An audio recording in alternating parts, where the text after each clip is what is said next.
Hello everyone. In this video, we're going to be talking about tables and large data set again, but we're going to be concentrating on printing and some of the options that are available under printing. Let's actually see if we can print this and see how does it look like. What I'm going to do is this. I'm going to go to page break preview, see how does it look like. By the way, you guys, you see this blue line in here? So that means this data is going to be on one page. This is the second page. And this is the third page. And unfortunately, these are going to go on their own pages. Let's look at that. Let me come back to normal view. And I'm going to go to the backstage, right? Look at print. Now, look at this. I have 6 pages. So that's that first page. Notice mileage is the last one in here. This is the second page, third page. Now notice what's going to happen to the fourth page.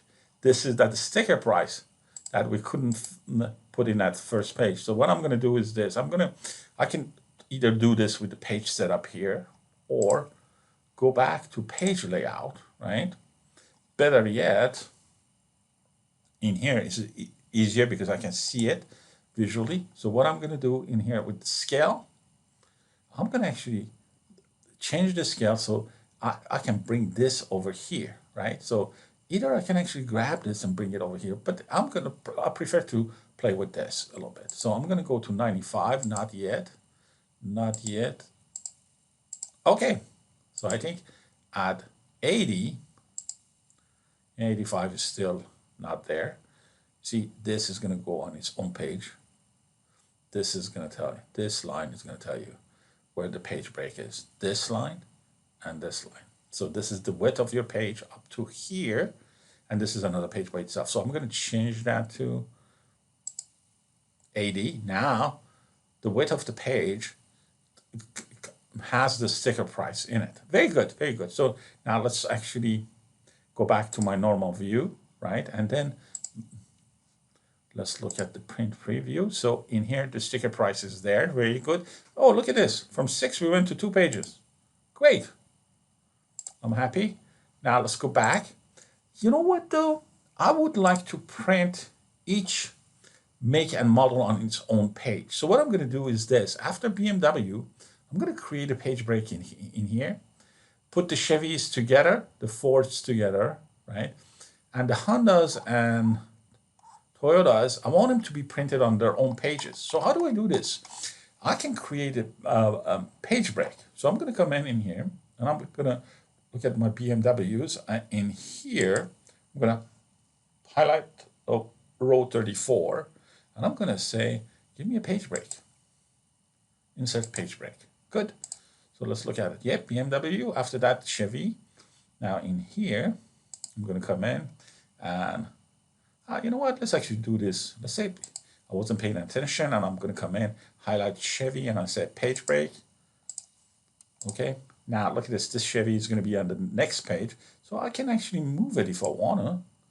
And I did that. Okay, very good. So I'm going to do the same thing with Ford. Ford by itself is going to be on one page.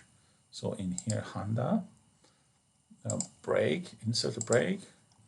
Same thing with Toyotas. So in here, I'm going to insert a break. Okay, very good. So I created more pages, but it's a little cleaner to read. Now let's look at it again under print preview.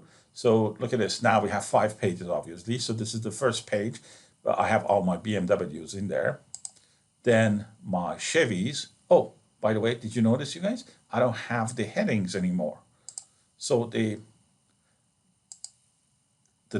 pages beside the page 1 doesn't have the heading. So I can actually, I have to fix that. So where do I go again? Page layout, right? Now let's look at this. I'm going to say print title. When I do that, it's going to tell me, okay, which row. By the way, this is the same page setup that you get from the print preview under where we were. I'm going to show you that later on. Look at this. The row to be repeated on top. I'm going to click in here. I'm just going to choose this. I'm good. Okay. I'm going to say, okay, good. Let's look at it one more time. We're not done, but now look at this. When model, very good. The next page, when make model, very good. I'm happy, and so on, so forth. Now, the other thing that I want to do in here is should add a footer. How do I do this? Let's actually go to the page setup. By the way, this is how we did that. Now, you know what I'm going to do also?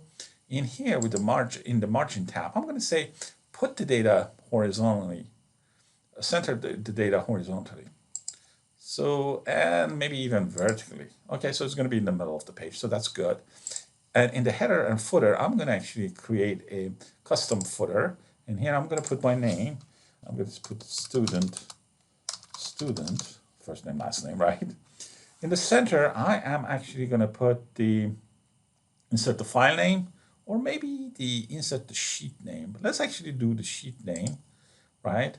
And in here, I can put the file, the path, or the file name. But you know what I'm going to do? I'm going to actually choose to do the page number and then the number of the pages. Like, let's say 1 of 2, 1 of 4. So in here, while I'm in here, I'm going to click on page number. And I'm going to put a space, and I'm going to put of and space and the page numbers. Okay, let's look at it. Let's see how does it look like. Now look at this, student, that's my name. Fleet information, that's the sheet, and this is page 4 of 5, right? So now let's go back. This is page 305, 205, 105. Okay, very good. I'm happy. I can save my work, and I am done. Thank you for watching this video, and I hope this is going to help you with your assignments. If you have any question, please let me know. Thanks.